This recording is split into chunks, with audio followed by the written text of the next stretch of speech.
adalah kita meyakini bahwasanya malaikat Allah Subhanahu wa Ta'ala itu makhluk yang semuanya tanpa terkecuali mulia, salih. Tidak ada sedikit pun, tidak ada satupun dari para malaikat Allah Subhanahu wa Ta'ala yang berbuat maksiat. Kita meyakini bahwasanya malaikat-malaikat Allah Subhanahu wa Ta'ala terbuat dari cahaya. Kemudian bukan laki-laki, bukan perempuan, tidak makan, tidak minum, tidak beranak, tidak beristri. Itu adalah malaikat Allah Subhanahu wa Ta'ala. Jadi semuanya taat kepada Allah Subhanahu wa Ta'ala. Mereka mempunyai ikhtiar, mempunyai kehendak, tapi kehendaknya mereka itu selalu diarahkan kepada kebaikan. Tidak ada satupun dari malaikat-malaikat Allah Subhanahu wa Ta'ala yang berbuat durhaka kepada Allah. Itu sesuai dengan firman Allah, la ya'sunallaha ma amarahum wa yaf'aluna ma yu'marun. La ya'sunallaha ma amarahum wa yaf'aluna ma yu'marun. Mereka para malaikat Allah Subhanahu wa Ta'ala, tidak ada satupun dari mereka yang berbuat maksiat kepada Allah. La ya'sunallaha wa yaf'aluna, dan mereka selalu melakukan, menjalankan ma amarahum, yang diperintahkan oleh Allah Subhanahu wa Ta'ala. Jadi tidak benar dikatakan, mungkin saya pernah ngaji dulu di pondok, ada namanya kitab Badi'uz Zuhur. Kalau pernah dengar di situ, Badi'uz Zuhur itu berisi tentang qasas, cerita-cerita, tapi cerita-cerita tersebut banyak sekali kedustaan. Di antaranya kisah-kisah tersebut tentang para malaikat Allah Subhanahu wa Ta'ala. Dikatakan di situ, katanya malaikat Allah Subhanahu wa Ta'ala ada namanya Harut Marut. Harut Marut ini katanya diturunkan ke bumi oleh Allah Subhanahu wa Ta'ala, kemudian dikasih nafsu. Kemudian setelah dikasih nafsu, malaikat Harut Marut ini Allah Subhanahu wa Ta'ala mengutus jin ataupun syaitan ataupun iblis untuk menggoda malaikat ini. Dengan cara apa? Dengan cara dikasih minuman arak. Kemudian habis itu tergoda minum, kemudian mabuk. Setelah mabuk, tidak begitu aja syaitan meninggalkan malaikat ini, katanya di situ, dan ini tidak benar. Di situ kemudian jin ataupun iblis mendatangkan perempuan yang cantik, kemudian habis itu naudzubillah berbuat zina.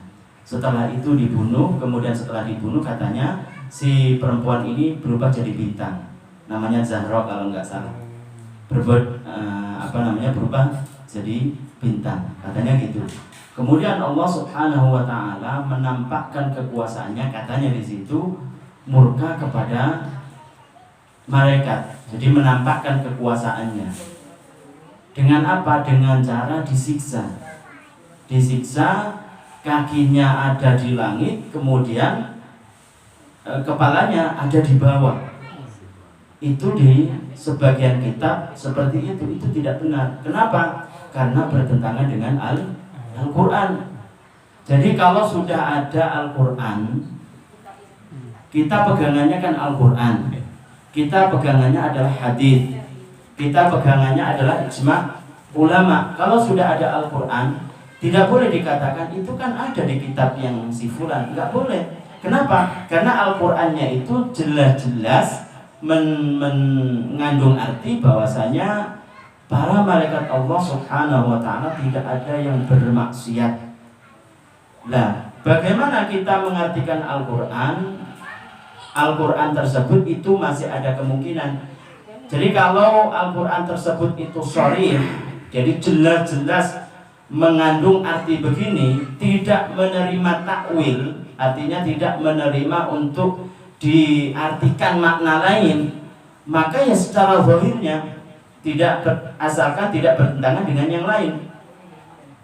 Sekali lagi saya jelaskan, jadi kalau Al-Quran itu tidak memuat makna lain, artinya Al-Quran itu sharih, jelas, menunjukkan arti seperti itu, maka kita jelaskan bahwasanya artinya seperti itu. Tidak ada arti yang lain, tidak mungkin dienggokkan atau dipalingkan, diartikan dengan makna lain.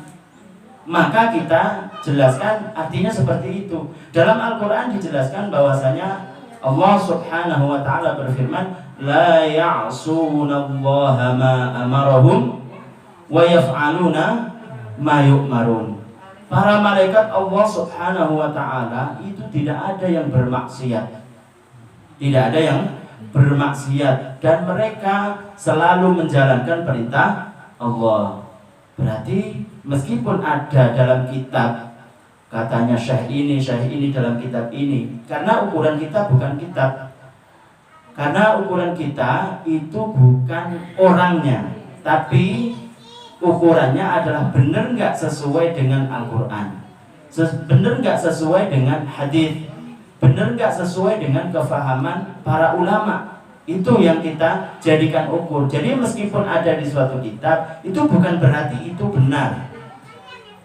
Ada di suatu buku, apalagi buku bahasa Indonesia, belum tentu itu benar.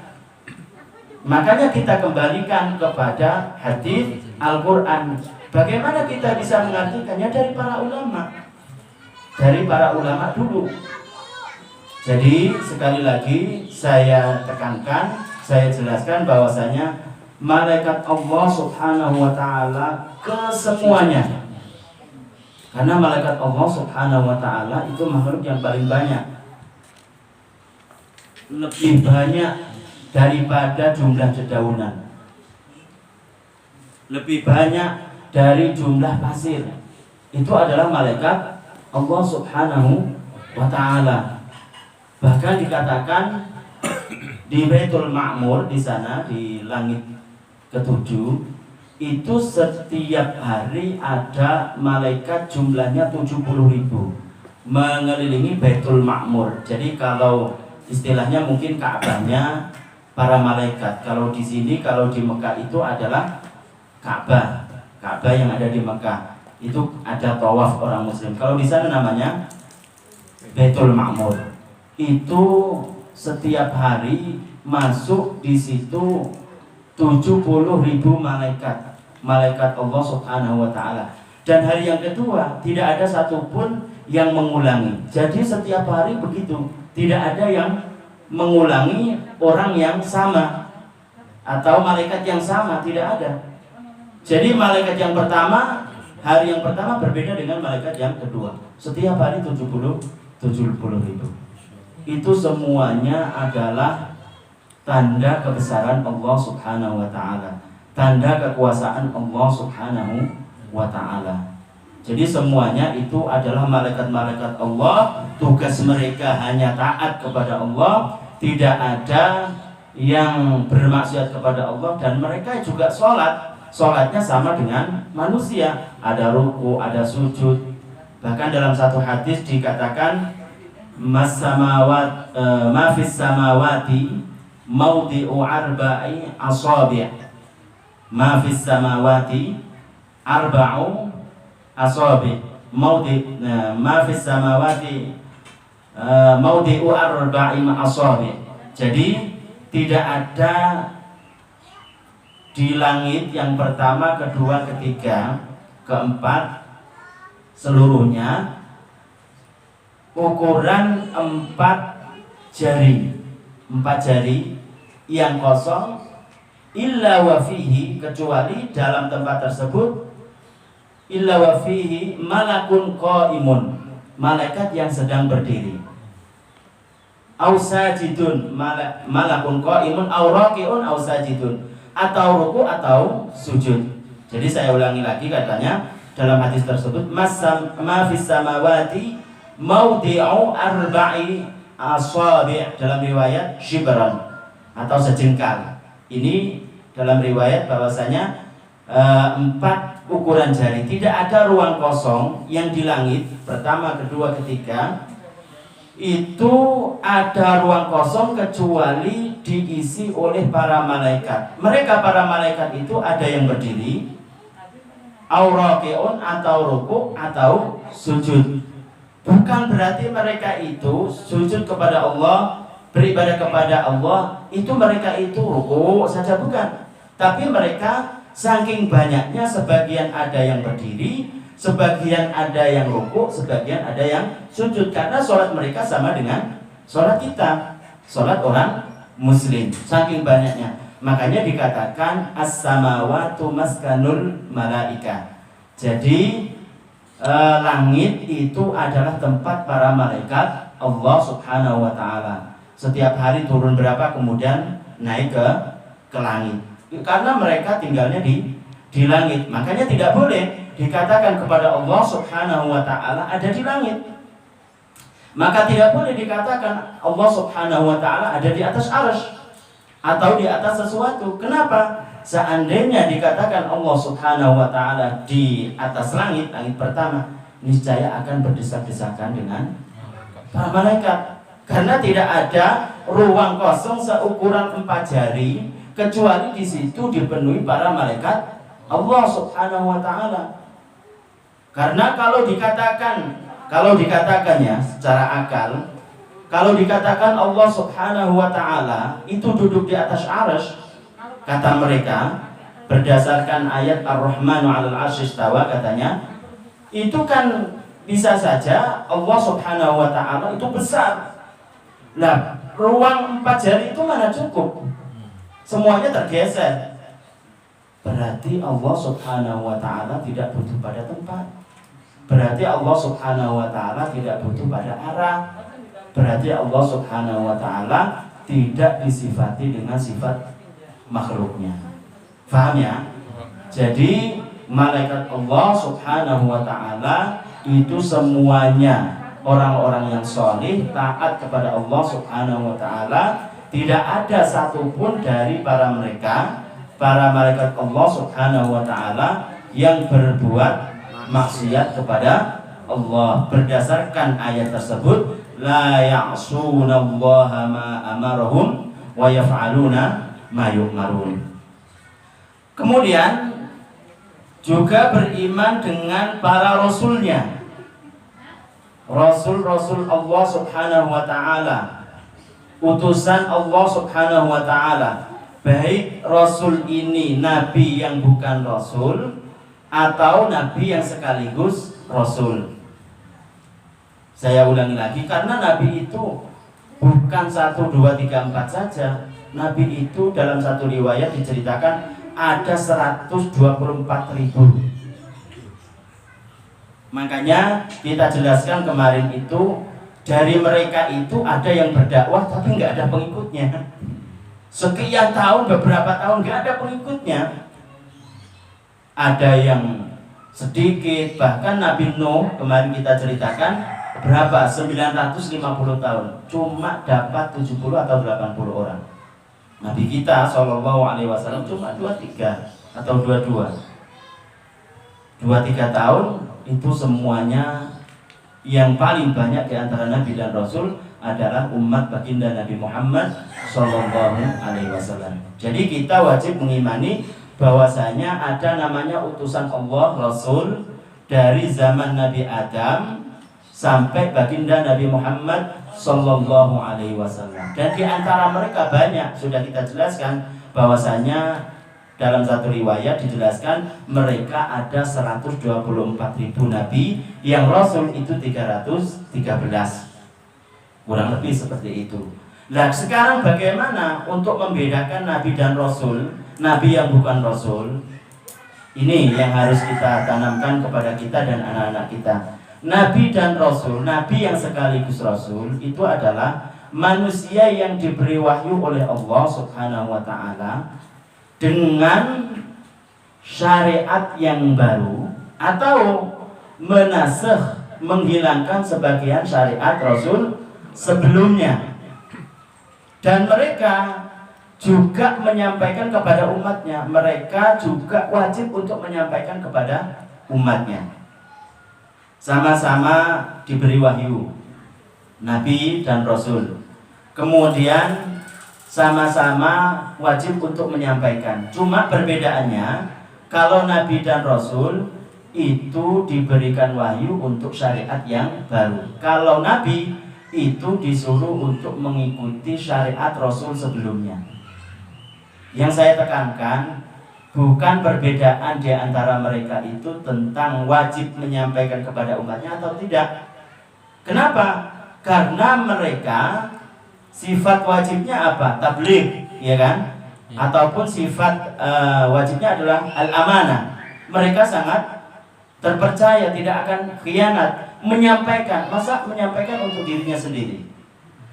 Ini yang sudah terkenal di mana-mana. Katanya perbedaan Nabi dan Rasul. Nabi yang bukan Rasul, kalau Nabi itu diwahyukan oleh Allah Subhanahu wa ta'ala. Nabi yang bukan Rasul itu untuk dirinya sendiri, dipakai sendiri aja. Masa bisa menerima seperti itu? Kan enggak. Jadi itu diwahyukan untuk disampaikan kepada umatnya. Kalau Nabi yang sekaligus Rasul itu tadi bahwasanya diwahyukan oleh Allah Subhanahu wa ta'ala dengan syariat yang baru atau menasakh, menghilangkan sebagian syariat Rasul sebelumnya. Itu tugas mereka, itu berhubungan dengan syariat, dengan hukum-hukum. Tapi kalau agama mereka sama. Agama mereka tentu semuanya dari Nabi Adam sampai Nabi kita Muhammad SAW itu agamanya Islam. Jadi syariat mereka yang baru. Apa artinya? Hukum-hukum. Kalau pada zaman Nabi Adam alaihissalam, kalau zaman Nabi Adam, Sayyidah Hawa itu kan melahirkan, diceritakan itu kan kembar-kembar. Dalam satu riwayat itu ada 20 kali, kecuali Nabi Idris yang tidak kembar. Laki-laki perempuan, laki-laki perempuan. Itu pada zaman Nabi Adam karena memang manusia masih sedikit. Laki-laki dari lahiran yang pertama, karena laki-laki perempuan tidak boleh suami istri, hanya boleh memperistri perempuan dari lahiran kedua, ketiga, keempat, kelima.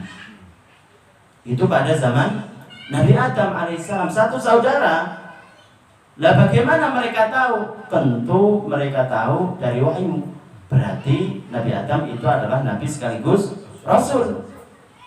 Karena ada syariat yang baru. Paham ya?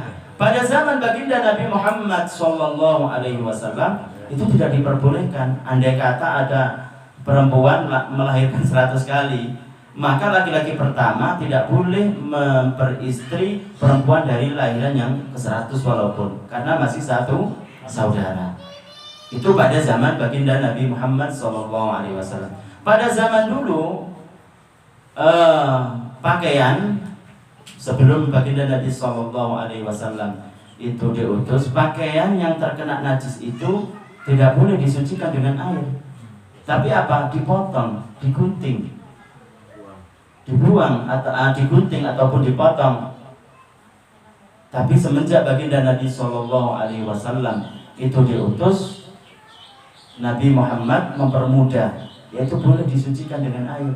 Itu yang berbeda. Kalau pada zaman Nabi-Nabi dulu, itu sholatnya itu harus di tempat yang sudah disediakan untuk sholat, musola, masjid, atau istilah mereka dulu itu ada namanya istilah sau'amah ataupun masjid lah, sama dengan masjid, musola dulu. Intinya tempat tersebut itu disediakan untuk sholat. Tidak boleh di sembarang tempat, di trotoar, umpamanya pinggir sawah ataupun di kebun dan lain sebagainya, atau di rumah atau di toko, itu nggak boleh. Tapi kalau semenjak Nabi SAW diutus, boleh kan dimanapun, yang penting memenuhi persyaratan suci dan lain sebagainya. Makanya Nabi SAW bersabda, ju'ilat liyal ardu masjidan wa tahura. Ju'ilat liyal ardu masjidan wa tahura. Jadi Allah Subhanahu wa ta'ala menjadikan bumi ini itu sebagai masjid, artinya tempat sujud. boleh kita dimanapun kita itu beribadah, sholat kepada Allah Subhanahu wa ta'ala. Yang penting suci, yang penting memenuhi persyaratan syarat rukun daripada toharo, bersuci dan sholat dimanapun kita berada, entah di toko, entah itu di kebun, ataupun di pinggir sungai. Tapi kalau di atas sungai mungkin ada yang bisa. Jadi boleh seperti itu pada zaman baginda Nabi Muhammad SAW. Jadi itu yang berbeda hukum-hukumnya. Tapi kalau agama mereka tetap satu, yaitu Islam. Karena berdasarkan Al-Quran, Inna dina indallahil Islam. Inna dina indallahil Islam. Sesungguhnya agama yang benar, agama yang diridhai oleh Allah itu hanyalah Islam. Wa may yabtaghi, orang yang mencari, menjadikan ghairal islami, selain Islam, dinan, agama sebagai agama, membenarkan selain Islam sebagai agama, menjadikan selain Islam sebagai agama, falan yuqbalu minhu, maka amalnya, amal-amal kebaikannya itu tidak akan diterima oleh Allah Subhanahu wa ta'ala, wa huwa fil akhirati minal khasirin. Maka dia di akhirat nanti akan menjadi orang yang sangat menyesal, akan menjadi orang yang rugi. Jadi kita mantap, kita yakin hanyalah Islam satu-satunya agama yang diterima Allah. Biar tahu kita, biar jelas bahwasanya semua agama Nabi, semua malaikat, bahkan semua wali-wali Allah, semuanya agama Islam. Lah, dikatakan Islam itu yang bagaimana? Apakah sekedar orang tersebut saya Islam menjadi Muslim? Kan nggak begitu mudah sekali. Apakah ketika orang tersebut mengatakan asyhadu an la ilaha illallah wa asyhadu anna muhammadar rasulullah, kemudian dia menentang arti dari dua kalimat syahadat, itu dikatakan Muslim? Kan tentu tidak. Itu yang yang didakwahkan oleh nabi-nabi dulu. Itu yang didakwahkan. Apa? Yaitu didakwahkan bahwasanya tidak ada Tuhan yang berhak disembah kecuali Allah. Hanyalah Allah yang mempunyai sifat kesempurnaan yang layak bagi Allah, yaitu sifat wajib, sifat 20. Jadi kalau melimpahkan salah satu sifat ketuhanan kepada selain Allah Subhanahu wa ta'ala, seperti dikatakan makhluk menciptakan dari tidak ada menjadi ada, seperti mengatakan ada makhluk, yaitu makhluk Allah Subhanahu wa ta'ala mengetahui segala sesuatu, itu kan menyifati selain Allah dengan sifat ketuhanan. Itu berarti menentang arti dari asyhadu an la ilaha illallah wa asyhadu anna muhammadur rasulullah. Kalau ada orang yang menyekutukan Allah, mengatakan meyakini Allah Subhanahu wa ta'ala ada di atas langit, ada di mana-mana, ada di depan, ada di dekat dengan urat nadi, karena memang ada Al-Qur'annya.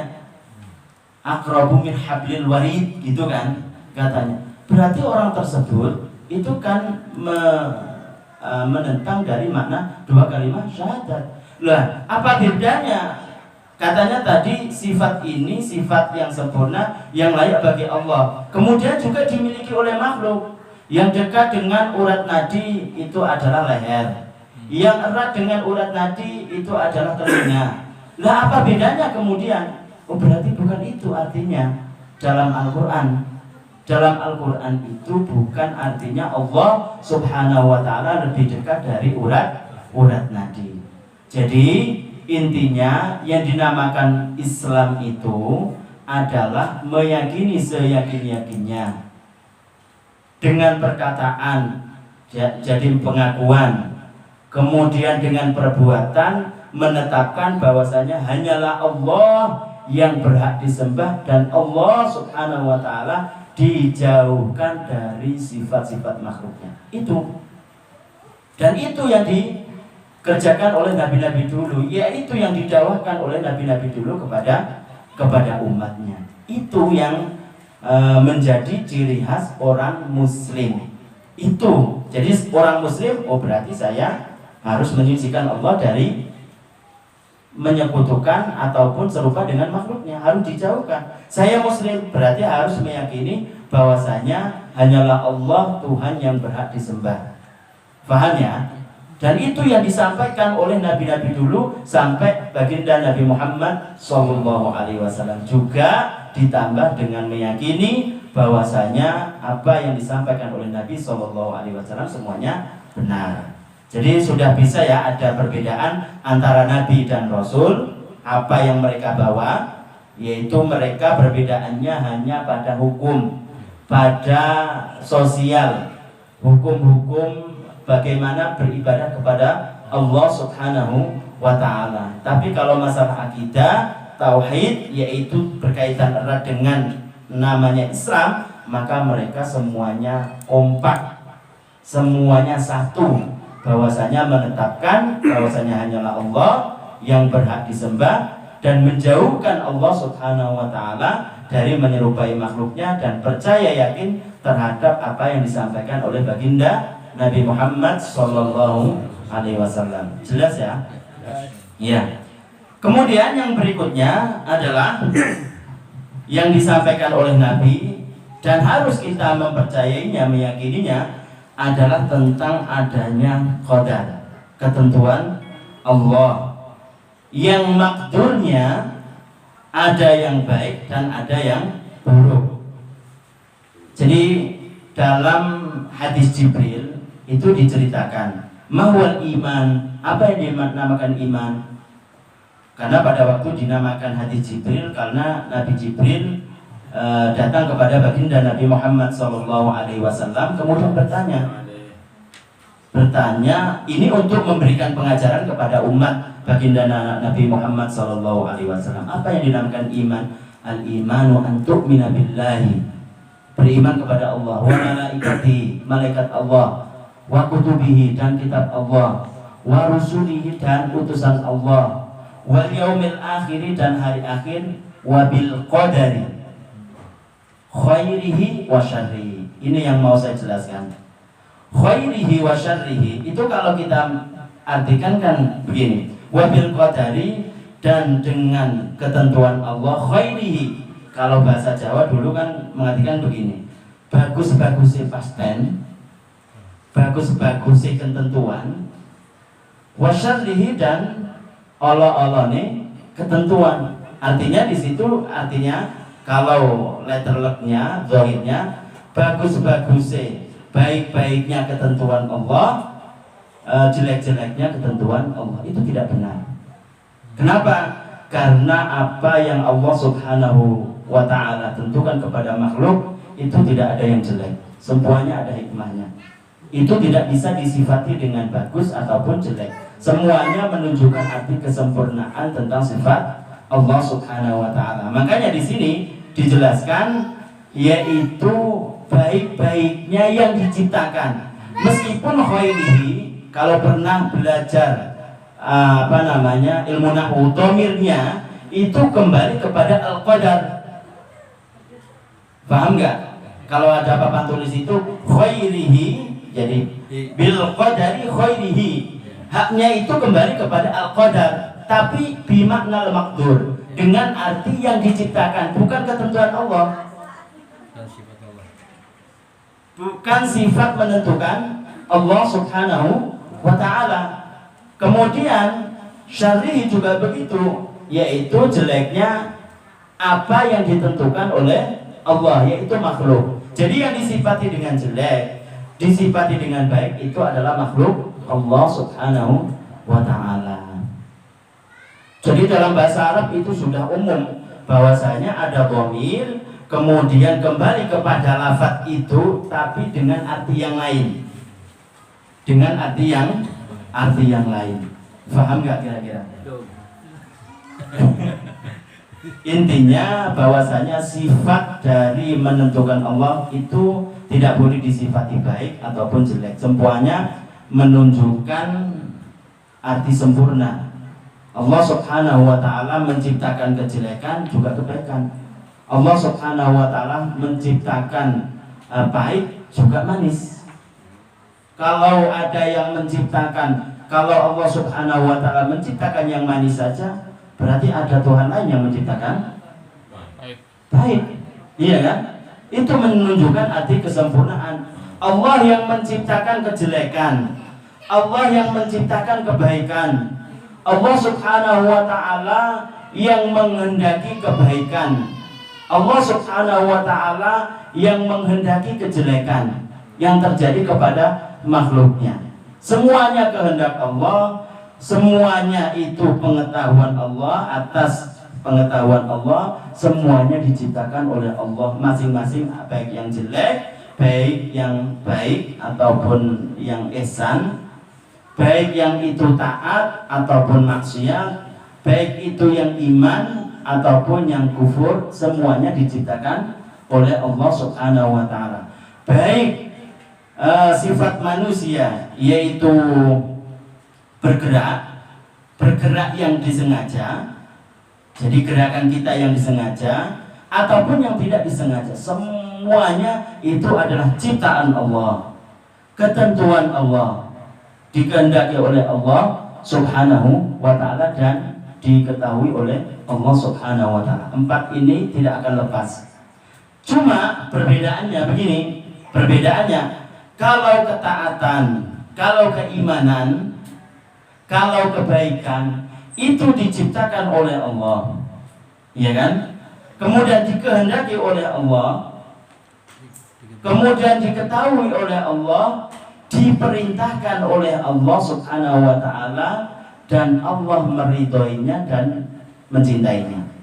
Allah mencintai, diperintahkan dan dicintai oleh Allah. Itu yang ketaatan, kebaikan, kemudian perbuatan baik, ibadah, itu semuanya adalah ciptaan Allah, kehendak Allah, kemudian perintah Allah dan dicintai oleh Allah Subhanahu wa ta'ala.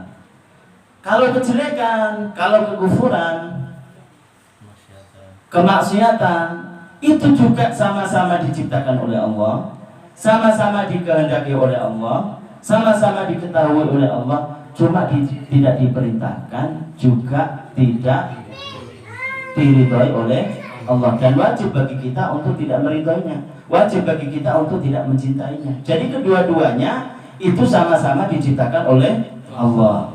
Dengan ini kita mengetahui bahwasanya apa yang menjadi anggapan keyakinan sebagian firqah, sebagian golongan yang meyakini Allah Subhanahu wa ta'ala itu hanya menciptakan kebaikan, kalau kejelekan enggak. Kenapa? Kalau menurut mereka seakan-akan mereka itu ingin mensucikan Allah, tapi hakikatnya tidak. Katanya, kenapa? Kalau Allah Subhanahu wa ta'ala menciptakan kejelekan, kemudian ada orang yang berbuat jelek, kemudian Allah Subhanahu wa ta'ala menyiksanya, berarti itu kan zalim, katanya kan begitu. Berarti katanya tidak adil. Katanya kan begitu kan? Kita jawab dalam Al-Quran disebutkan la yus'alu amma yaf'al wa hum yus'alun. Wa nahnu milkun lillah wa milkuna wa nahnu milkun lillah. Kita ini yang kita miliki semuanya milik Allah. Terserah Allah Subhanahu wa ta'ala yang mau. Kehendaki Allah Subhanahu wa ta'ala. Terserah Allah Subhanahu wa ta'ala. Apa yang Allah Subhanahu wa ta'ala ciptakan itu tidak boleh ditanya karena protes. Bahkan kita yang nanti akan dipertanggungjawabkan ciptaannya. Terserah Allah Subhanahu wa ta'ala. Intinya supaya nggak bingung dalam darus kita ini, semuanya tanpa terkecuali ciptaan Allah Subhanahu wa ta'ala. Baik itu kejelekan ataupun keburukan ataupun kebaikan, keimanan, kekufuran, semuanya adalah ciptaan Allah Subhanahu wa ta'ala. Karena berdasarkan firman Allah yang lain banyak, tidak boleh dikatakan Allah Subhanahu wa ta'ala hanya yang menciptakan kebaikan. Tidak boleh dikatakan, diyakini bahwasanya Allah Subhanahu wa ta'ala yang menciptakan pergerakan yang disengaja aja. Contohnya bagaimana? Saya berangkat ke sini kan sengaja.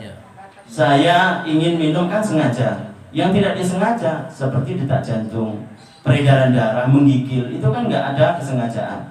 Karena sebagian kelompok mengatakan, dan itu ada dalam tulisan mereka, mengaku sebagai orang-orang yang mengaku Islam, tapi dalam tulisannya mereka mengatakan bahwasanya Allah Subhanahu wa Ta'ala hanya menciptakan ketaatan saja. Allah Subhanahu wa Ta'ala hanya menciptakan perbuatan yang ada unsur sengaja saja. Kalau yang lain itu tidak, katanya begitu.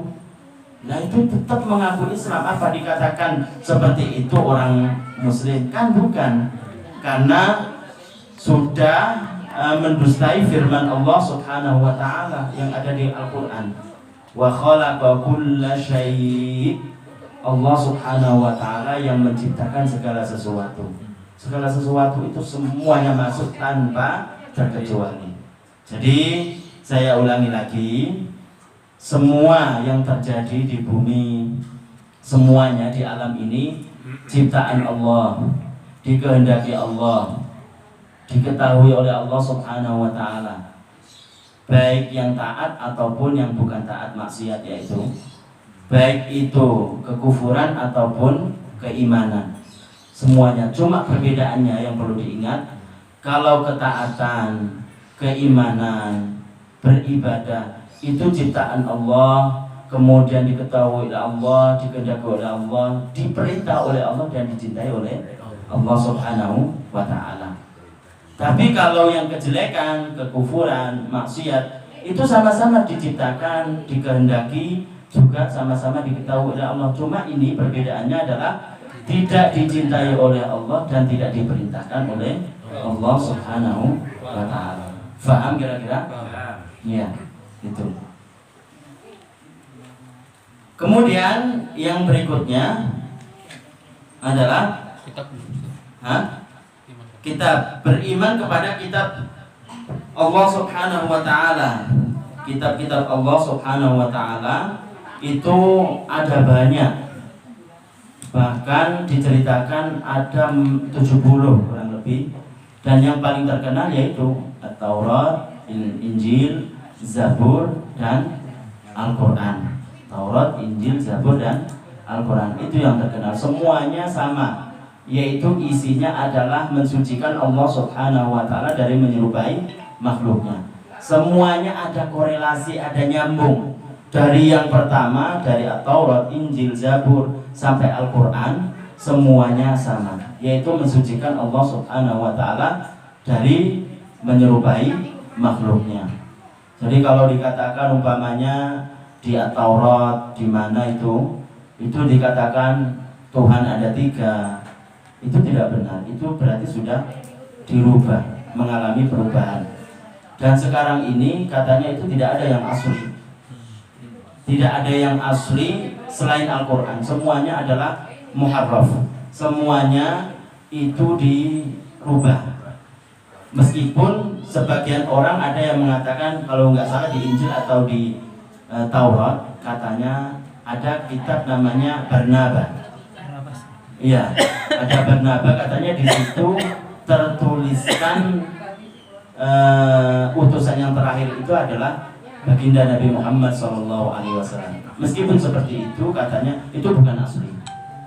Itu bukan asli. Banyak sekali yang mengalami perubahan.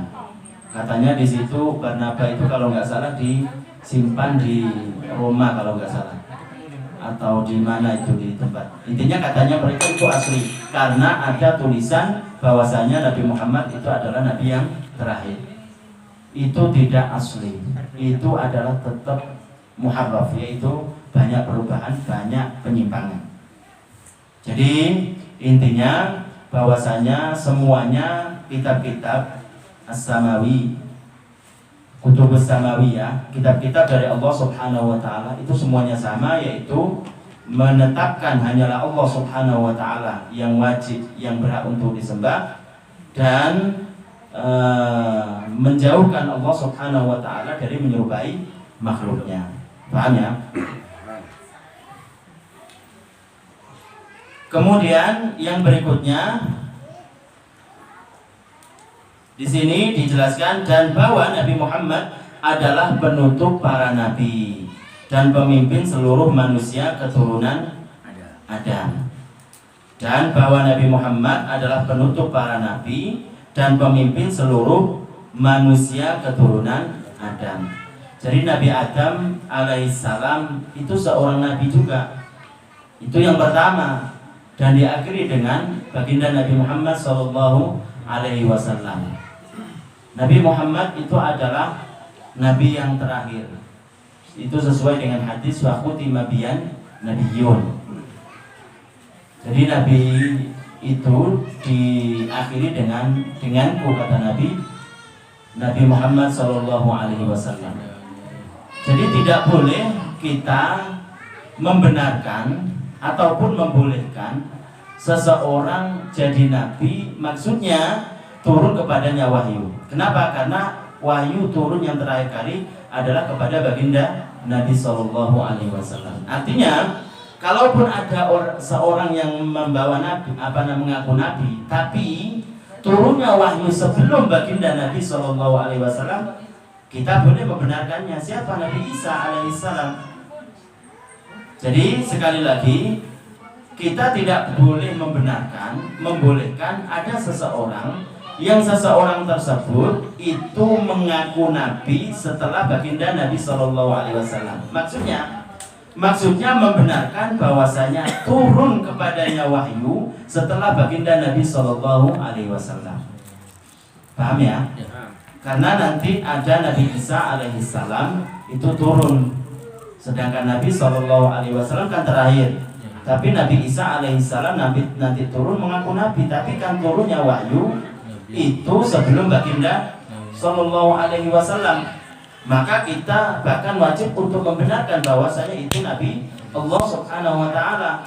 Itu menandakan bahwasanya Nabi Isa alaihissalam karena turun kepadanya wahyu sebelum Nabi, berarti Nabi Isa itu bukan membawa ajaran baru. Bukan membawa ajaran baru atau membawa ajarannya terdahulu, tapi dia menyempurnakan ataupun meneruskan ajaran baginda Nabi Muhammad sallallahu alaihi wasallam. Bukan menyempurnakan, tapi meneruskan ajaran baginda Nabi Muhammad sallallahu alaihi wasallam. Paham ya? Nah. Kemudian yang perlu lagi kita jelaskan di sini bahwasanya Nabi Adam alaihissalam itu juga seorang nabi. Nabi Adam alaihissalam bukan awal dari manusia, itu adalah kera.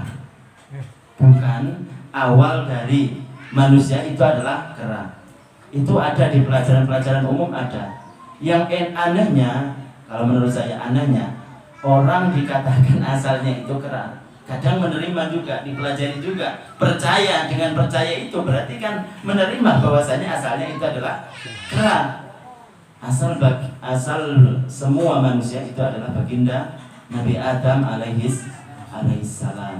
Jadi teori Darwin itu yang mengatakan bahwasanya asal dari manusia itu adalah kera, itu tidak benar.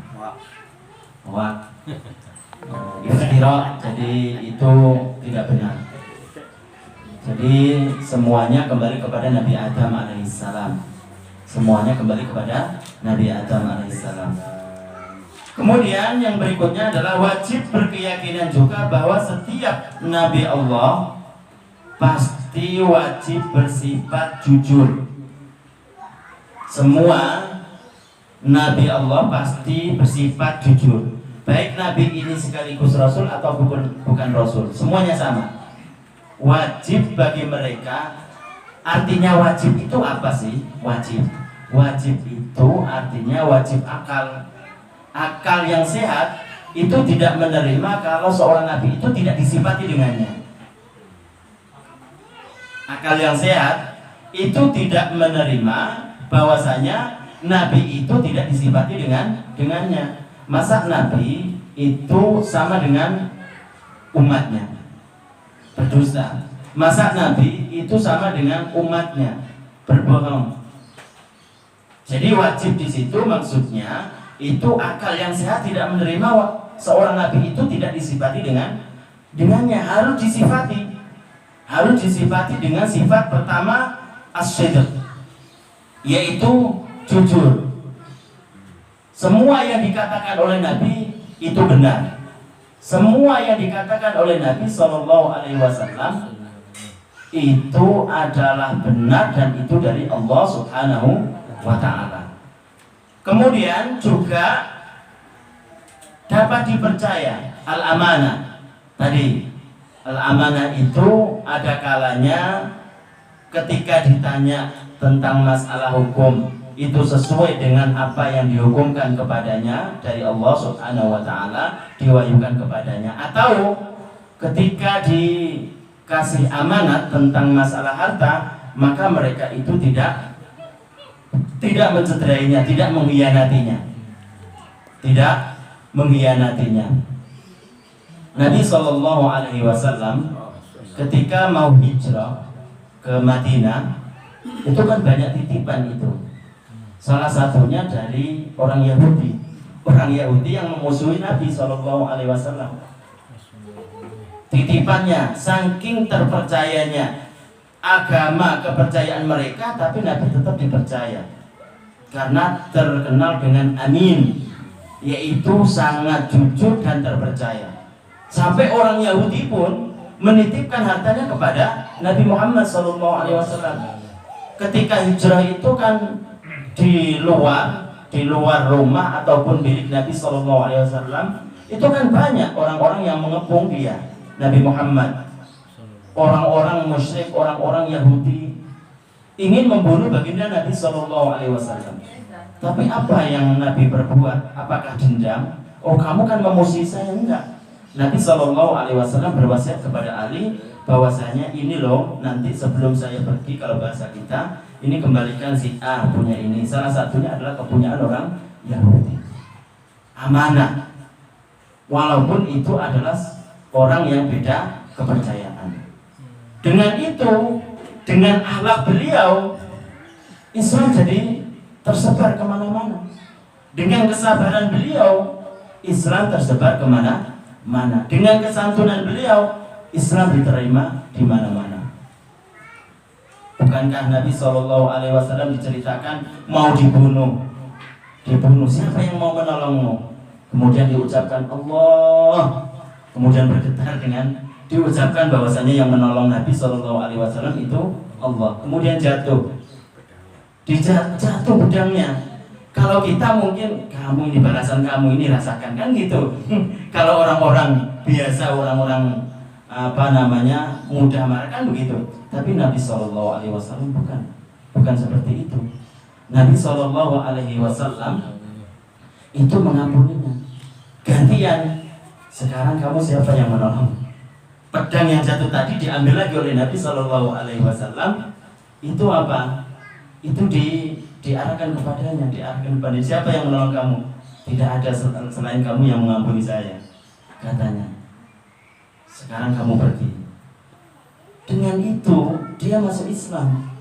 Dengan akhlak seperti itu dia masuk Islam. Bukankah Nabi SAW ketika sujud dilemparin batu, kemudian dilemparin kotoran, kemudian malaikat menawarkan kepada Nabi SAW, ya Muhammad, wahai Muhammad, jika kamu mau akan saya limpahkan gunung ini ke orang yang menghina Nabi SAW. Kalau kita kan mungkin orang-orang biasa kan gergetan, ditawarkan untuk membunuh mereka, udah habisin aja mungkin gitu. Kan gitu. Nabi SAW lah, jika tanya tidak. Kata Nabi SAW, arju an yakuna fiman ba'dakum min aslabihim, katanya, saya berharap dari keturunan mereka, meskipun sekarang itu tidak ada yang menyembah Allah, dari keturunan mereka ada yang menyembah Allah Subhanahu wa Ta'ala. Sampai segitunya Nabi SAW sudah disakitin, dilempar kotoran, kemudian semuanya itu penuh dengan luka, ditawarkan oleh para malaikat untuk ditimpakan gunung supaya mereka itu mati. Tapi Nabi SAW enggak mengatakan ya udah habisin semua, enggak. Bahkan Nabi SAW berharap jangan, mungkin sekarang tidak ada yang menyembah Allah, tapi dari keturunan mereka itu ada yang menyembah Allah Subhanahu wa Ta'ala. Bukankah Nabi Shallallahu Alaihi Wasallam ketika hijrah pada waktu itu masih di Mekah, banyak derita yang dialami oleh Nabi, siksaan yang dialami oleh Nabi dari perbuatan orang-orang musyrik. Kemudian hijrah atas perintah Allah Subhanahu wa Ta'ala ke Madinah. Kemudian kembali lagi ke Mekah dengan membawa pasukan yang sangat banyak. Mereka orang-orang Mekah kocar-kacir, nggak ada persiapan, nggak ada kekuatan. Apakah Nabi Shallallahu Alaihi Wasallam, ini kamu kemarin menyakiti saya? Enggak begitu. Kata Nabi Shallallahu Alaihi Wasallam, antum tulaqahur. Jadi kata Nabi Shallallahu Alaihi Wasallam, kamu semuanya merdeka. Jadi kejelekan yang dilimpahkan kepada Nabi dibalas dengan pengampunan Nabi Shallallahu Alaihi Wasallam, sehingga banyak yang masuk Islam karena kesabaran dan kesantunan baginda Nabi Muhammad Shallallahu Alaihi Wasallam. Intinya semua Nabi itu terpercaya, tidak ada yang khianat, semuanya amanah. Kemudian juga para nabi-nabi Allah Subhanahu wa Ta'ala itu cerdas, bisa berargumentasi, menjawab pertanyaan dari musuhnya. Jadi kenapa bulan ataupun matahari itu tidak berhak untuk disembah? Kalau kita mungkin jawabannya ya karena tidak boleh. Karena tidak boleh, kan gitu. Pokoknya tidak boleh pokoknya. Lah itu kalau kita itu berargumen dengan, mungkin kalau sama-sama Islamnya mengaku Islam bisa. Bukankah Allah Subhanahu wa Ta'ala berfirman yang artinya bahwasanya wa khalaqa kulla syai', ataupun Allah yang menciptakan segala sesuatu. Berarti semuanya makhluk Allah, hanyalah Allah yang berhak disembah. Nah, tapi kalau berargumen dengan orang yang tidak percaya dengan Islam, tidak percaya dengan Al-Quran, bagaimana pakai Al-Quran? Wong kepada Islam saja tidak percaya, apalagi pada kitabnya. Coba, bagaimana? Nah, pokoknya yang namanya Islam itu adalah agama-agama yang paling benar. Pokoknya selain Islam itu tidak benar. Pokoknya tidak boleh menyembah selain Allah. Maka orang akan mengatakan, lah, bukankah matahari itu sangat bermanfaat kepada kita? Kenapa tidak berhak menyinari tumbuh-tumbuhan? Itu tidak mungkin akan mati karena tidak akan menerima sinar matahari. Iya kan? Bisa kita mau jalan kemana dengan adanya matahari, kita tidak membutuhkan lentera, tidak membutuhkan cahaya. Kita sudah ada cahaya matahari. Lah, tunjukkan kepada saya kenapa matahari itu tidak berhak. Nah, kita diajarkan bahwasanya Islam mengajarkan, dan ini diajarkan oleh para nabi-nabi dulu. Salah satunya adalah Nabi Ibrahim alaihissalam yang mengatakan bahwasanya hanyalah Allah Subhanahu wa Ta'ala yang berhak disembah, yang lain tidak berhak. Kenapa? Contohnya matahari. Bukankah matahari itu bulat? Iya kan? Berarti ada yang menjadikannya bulat. Kenapa tidak seperempat? Kenapa tidak sepertiga? Kenapa bulat? Karena Allah Subhanahu wa Ta'ala yang menjadikannya. Berarti ada yang menjadikannya seperti itu. Berarti ada yang menjadikannya seperti itu. Berarti butuh pada zat yang berhak untuk menjadikan seperti itu dan ukuran seperti itu. Berarti kalau yang menjadikan seperti itu yaitu bulat, berarti tidak sama dengan yang dijadikannya yaitu matahari. Nabi Ibrahim alaihissalam ketika pertama melihat bintang, dalam Al-Quran dikatakan hadza rabbi, itu kan, hadza rabbi. Dalam Al-Quran itu ada seperti itu. Kata sebagian orang yang tidak belajar ini mengatakan bahwasanya Nabi Ibrahim alaihissalam mengakui bahwasanya bintang ini adalah Tuhannya, karena mainnya itu membuka kamus bahasa Arab bahasa Indonesia, bahasa Arab bahasa Indonesia. Karena Al-Quran itu tidak bisa diartikan seperti itu. Ada ini kalau bahasa Indonesianya apa ya? Ini.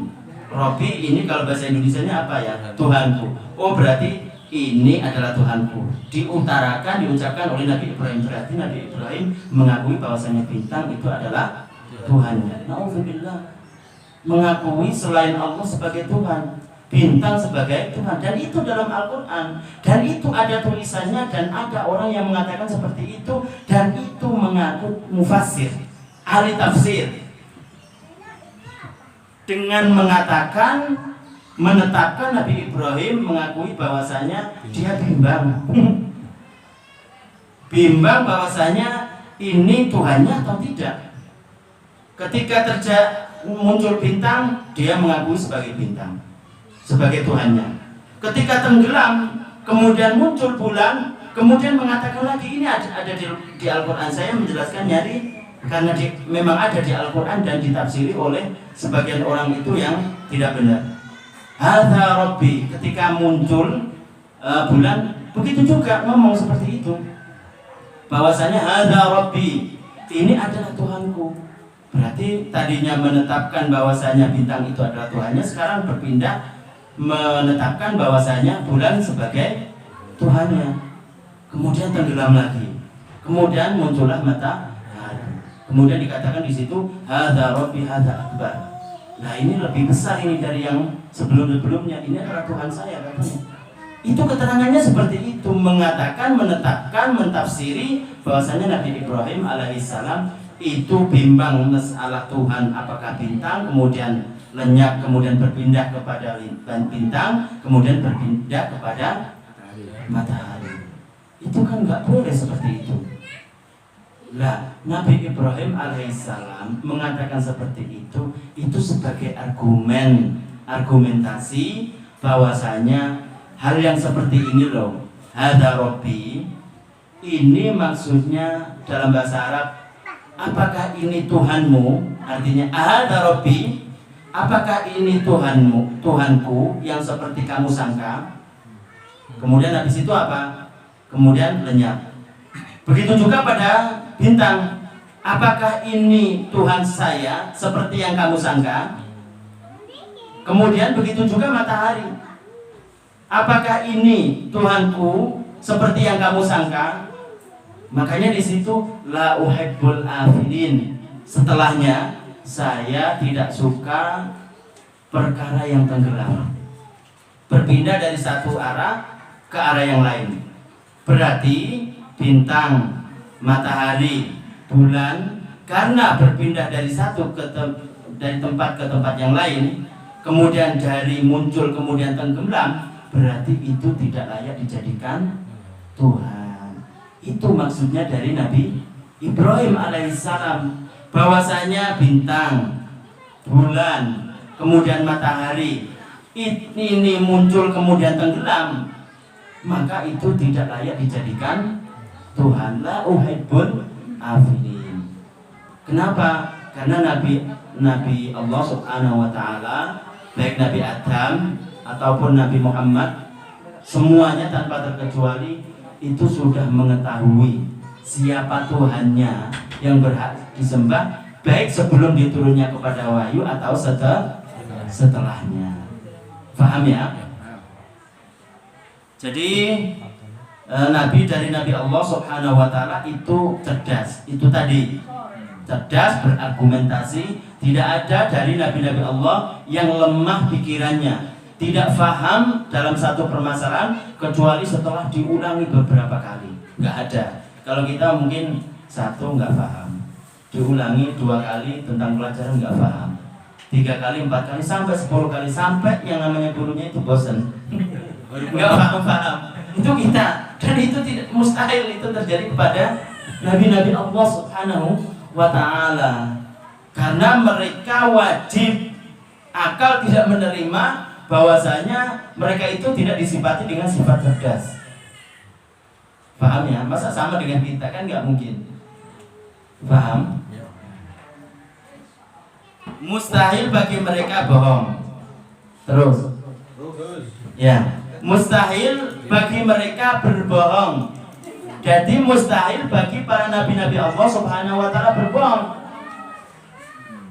Nah, kita jelaskan seperti ini karena memang ada orang-orang yang mengatakan Nabi Ibrahim alaihissalam itu pernah berbohong. Nabi Ibrahim 3 kali katanya.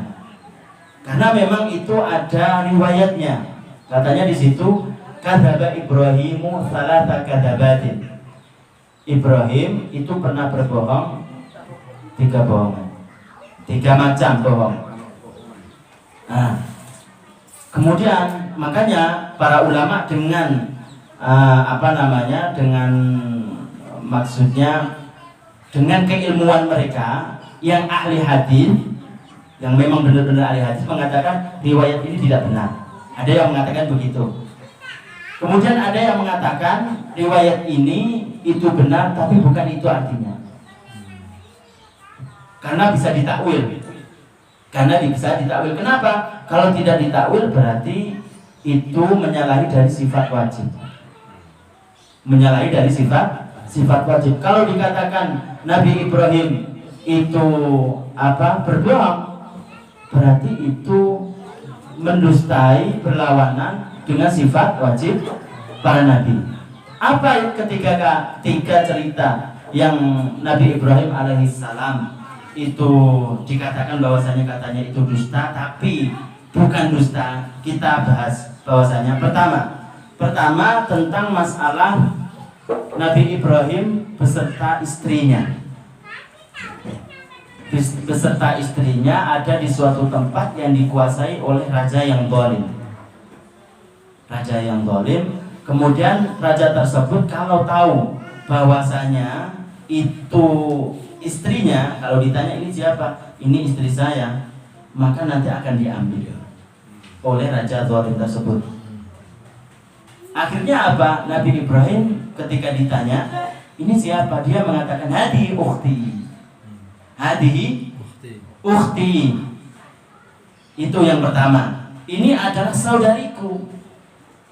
Ulama yang mengatakan bahwasanya hadis ini itu benar, tapi artinya bukan bohong, artinya tidak sesuai dengan kenyataan, bukan ditakwil. Apa takwilnya? Perkataan hadihi ukhti itu memang dalam Islam boleh. Saya saudaramu, saudara se-Islam. Saya umpamanya ada perempuan, kamu saudari saya, saudari dalam Islam, itu boleh dan itu tidak bohong. Begitu juga apa yang disampaikan oleh Nabi Ibrahim alaihissalam juga tidak bohong. Itu benar bahwasanya pada waktu itu dianya adalah saudarinya, yaitu saudari bil Islam, sama-sama Islam. Kan berarti nggak bohong kan? Nah, itu yang pertama. Yang kedua itu tentang masalah Nabi Ibrahim alaihissalam diajak untuk ke tempat tersebut menyembah berhala, diajak kaumnya. Kemudian Nabi Ibrahim alaihissalam mengatakan ini sakim, saya lagi sakit. Ini sakim, saya lagi sakit. Ulama mengatakan pada waktu itu ada kalanya Nabi Ibrahim benar-benar sakit, atau dia akan sakit kalau nanti dia itu ikut pada kaumnya. Kenapa? Karena kalau dia ikut ke sana, ke kaumnya, dan nanti itu merusak daripada asnam ataupun berhala-berhala mereka, itu dikatakan bahwasanya mereka itu asnam itu, berhala-berhala itu tidak layak untuk dijadikan Tuhan. Jadi ada kalanya para ulama mengatakan benar-benar sakit atau akan sakit kalau dia diajak ke sana. Jadi itu bukan bohong. Kemudian yang ketiga itu tentang masalah penghancuran berhala. Dalam Al-Quran apa namanya, fas'aluhum inkanu yang tekun. Itu gimana itu ayatnya? Intinya di situ yang menghancurkan yang paling gede. iya, intinya di situ bahwasanya ketika Nabi Ibrahim alaihissalam itu sendiri kemudian ditinggal oleh para kaumnya, berhala-berhala tadi, berhala-berhala yang diagungkan oleh para kaum Nabi Ibrahim alaihissalam itu dihancurkan dengan kapak. Kemudian habis itu setelah yang kecil itu hancur, tinggal yang besar. Kemudian kapaknya itu dikalungkan ke yang besar. Tujuan Nabi Ibrahim alaihissalam, tujuannya ini supaya menjadi dalil bahwasanya jika saja berhala yang besar ini tidak mampu untuk melindungi yang kecil, apalagi menciptakan. Itu tujuannya begitu. Makanya di situ kalau kamu ingin tahu siapa yang memecahkan, maka tanyalah kepada berhala tersebut jika dia bisa berucap. Kan begitu. Ayatnya di mana ya? Kalimatnya tidak menuduh ya. Nabi Ibrahim tidak menuduhkan perbuatan itu kepada berhala yang gede. Iya. Ayatnya di mana? Fas'aluhum inkanu yang tekun sebelumnya. Lupa saya. Intinya begitu. Jadi intinya itu menjadi dalil bahwasanya perbuatan-perbuatan kamu yang mengagungkan berhala, menyembah berhala, menghias berhala, ini yang membuat saya menghancurkan berhala-berhala tersebut. Jadi aslinya itu yang yang menghancurkan Nabi Ibrahim alaihissalam. Tapi di situ kata-katanya itu yang menghancurkan seakan-akan itu adalah yang besar. Kenapa? Yang besar ini itu diagungkan oleh kaumnya. Yang besar ini itu diberi hiasan, diagungkan, diyakini bahwasanya dia yang menciptakan. Karena itulah yang membuat saya itu menghancurkan yang lain. Kayak seperti umpamanya ketika bapak lagi marah dengan ibu umpamanya, atau siapa bapak ibu. Kemudian habis itu makanannya itu dilempar. Jengkelnya kepada ibu. Jengkelnya kepada ibu. Kenapa? Karena ada sesuatu hal. Akhirnya apa? Akhirnya makanan itu dilempar, dibuang. Kemudian anaknya datang. Siapa yang melempar ini ayah? Ibumu. Maksudnya apa? Karena ibunya ini yang menyebabkan dia jengkel. Iya enggak? Begitu juga dengan ini. Begitu juga dengan pertanyaan tentang Nabi Ibrahim, katanya dusta. Itu bukan dusta. Tentang siapa yang menghanguskan, meratakan, yang menghancurkan berhala-berhala tersebut. Secara zahir itu seakan-akan itu adalah berhala yang besar, tapi enggak. Itu bukan bohong, karena yang menyebabkan dia menghancurkan berhala-berhala yang kecil itu berhala yang besar. Karena berhala yang besar itu yang paling diagungkan. Jadi marah Nabi Ibrahim, marah karena Allah Subhanahu wa taala, makanya dihancurkan yang lain. Itu dalam bahasa Arab itu namanya majaz. Majaz itu. Jadi perbuatan disandarkan kepada yang besar, karena yang besar itu yang menyebabkan Nabi Ibrahim marah, karena dianya yang besar itu diagungkan, dihiasi dan lain sebagainya. Paham ya? Jadi itu. Jadi intinya nabi-nabi Allah Subhanahu wa taala tanpa terkecuali itu tidak ada yang berbohong, tidak ada yang berdusta. Kemudian berkhianat, semuanya menyampaikan apa yang diwahyukan Allah Subhanahu wa taala kepadanya. Kemudian ar-razalah di situ adalah perangai, katanya alak-alak orang yang rendah dan hina.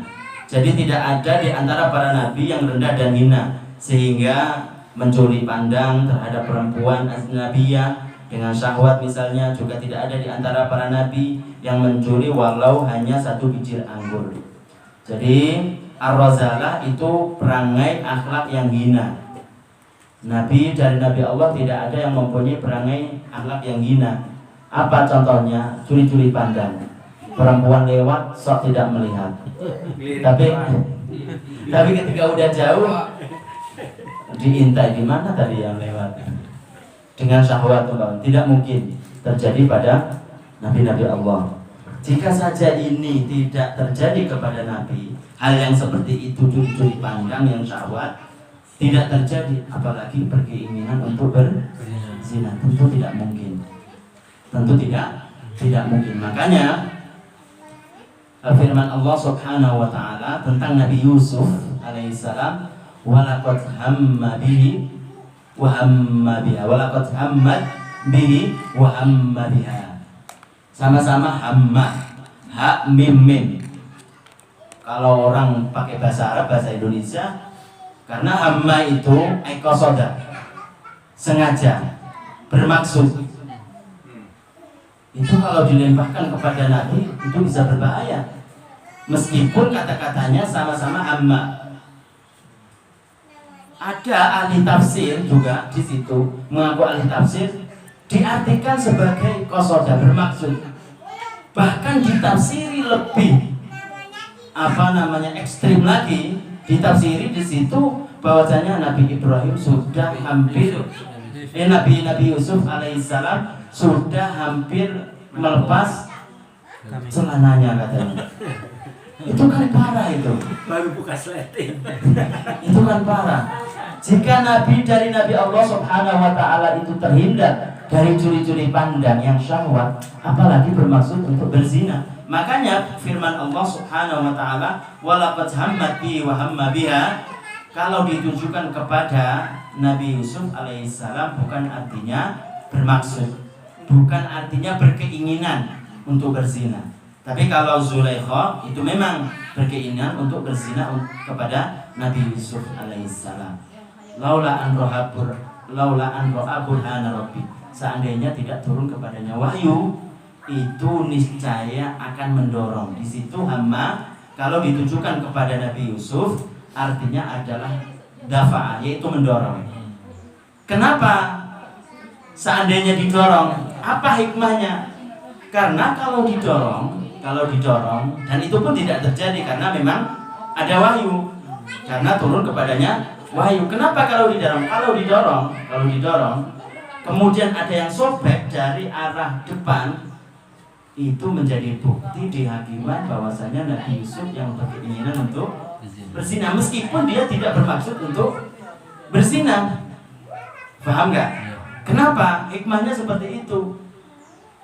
Allah Subhanahu wa ta'ala membebaskan Nabi Yusuf dari tuduhan zina, meskipun itu dia tidak bermaksud untuk berzina.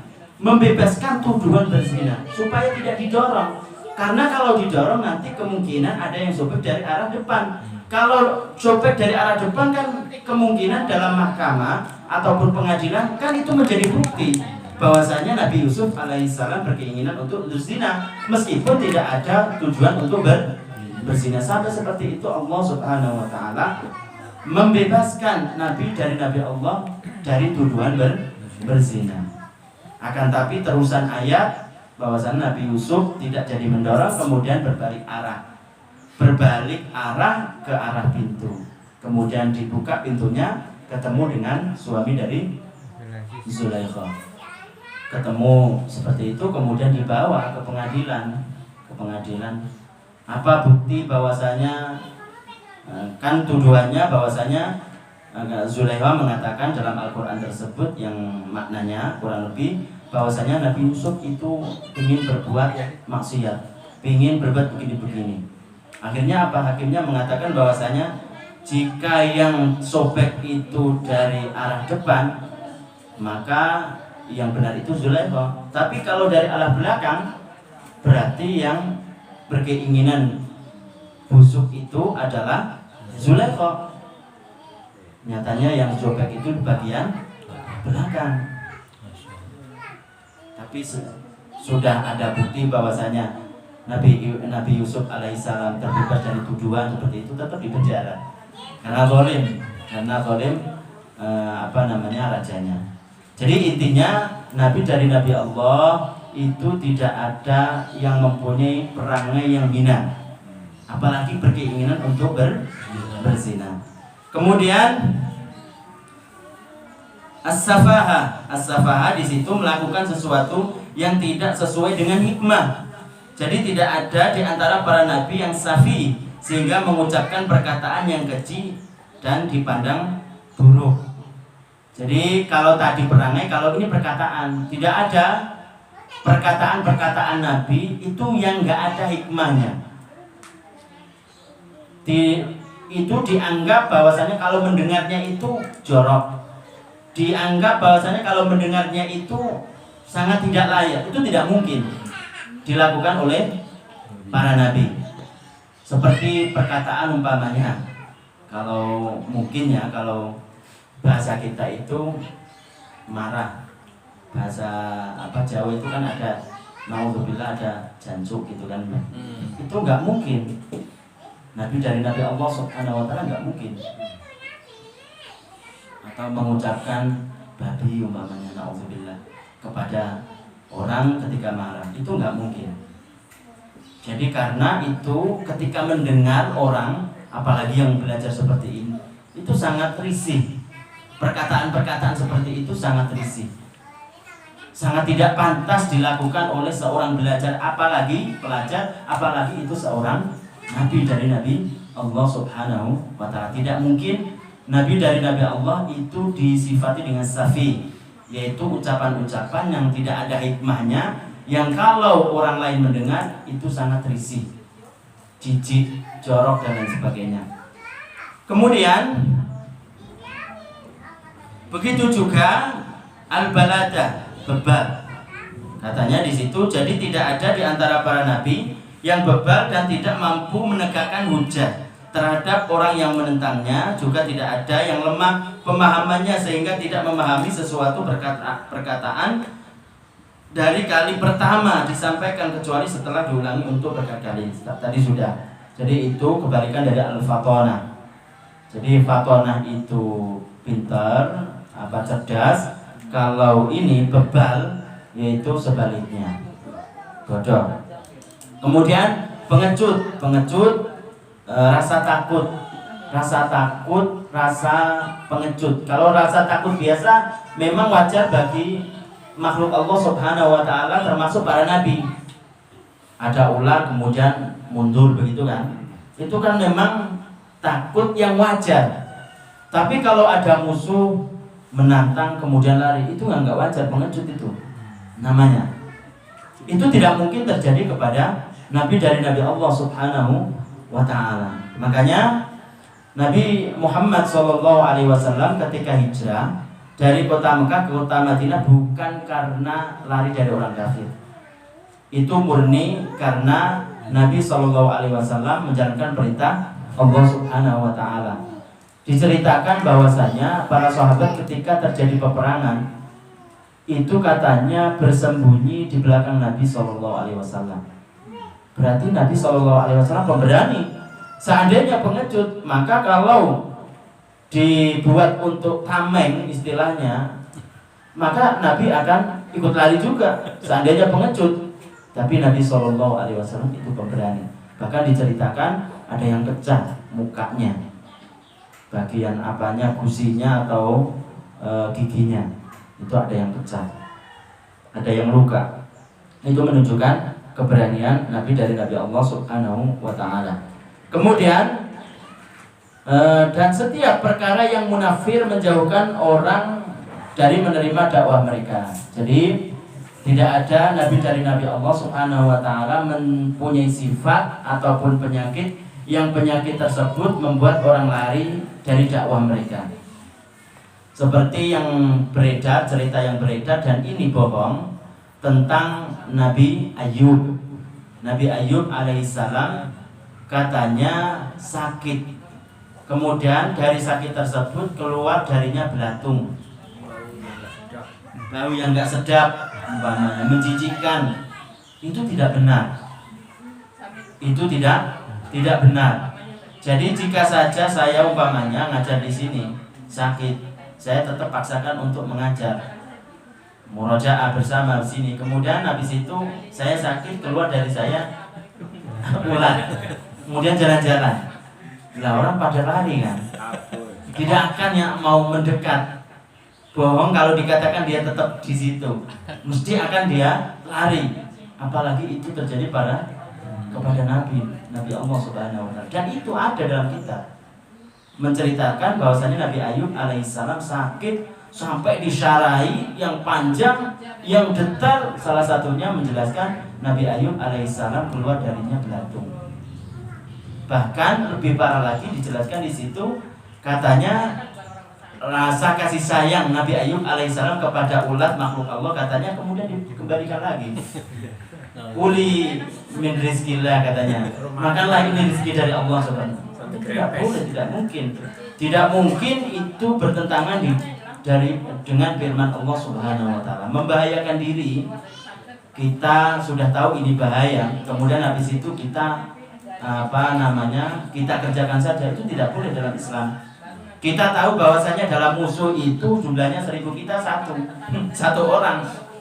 Nah, ini menegakkan agama Allah Subhanahu wa taala.